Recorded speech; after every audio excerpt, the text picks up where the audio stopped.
And napping. Okay. Napping is yay or nay. Again, that was me putting yay or nay to nap or not to nap.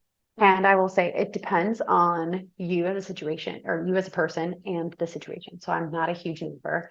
Occasionally I do, but typically no. Versus other people, like I know my dad, he naps every day. Has like for as long as I can remember, not just in old age. He probably loves that I call him in old age. So if you are really feeling that sleep pressure, that adenosine is building up, if you really need to alleviate some of that and you don't want to have caffeine because it's 3 o'clock in the afternoon and you'll be wired, you can take a 20-minute nap. It's like 20 to, I've heard up to 40, 45 minutes.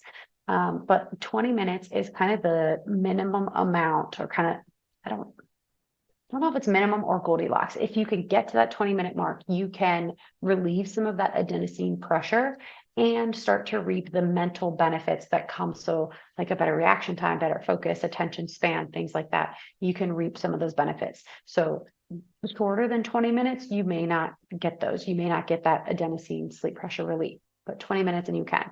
It's not to say 30 minutes, it won't be even better, but then you start creeping into how long is too long and how does it start affecting your bedtime, your nighttime sleep patterns.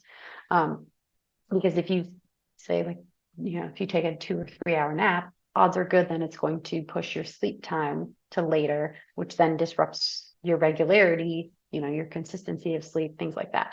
So it's really on an individual, a case by case scenario here. And if you are trying to make up for a bad night of sleep, I would also, based on everything I've read and learned, not recommend napping if you can help it.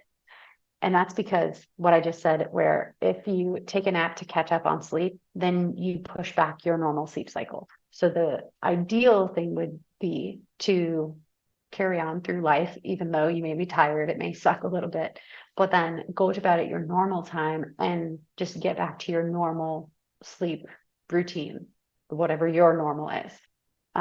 If you have to nap, jet lag, totally different thing that totally different topic. So not exactly what I'm referring to here. Could be its own workshop.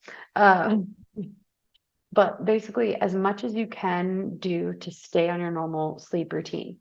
I will say, if you are like my dad, where your normal sleep routine includes you being able to take an hour nap every afternoon, cool, do that. Some people after they eat lunch, like that, like 1 to 4 p.m., you get really sleepy in there. If you take a nap and it doesn't affect your sleep, your normal sleep cycles, cool, do that. And it works for your schedule, by all means. We could all use a little bit more sleep, would be my guess. So, but the main thing is in terms of your normal nighttime sleep patterns. If you can avoid disrupting that, keep that as regular as possible, as consistent as possible, as optimized as possible, napping can be a yay or a nay, depending on its effect on that regularity.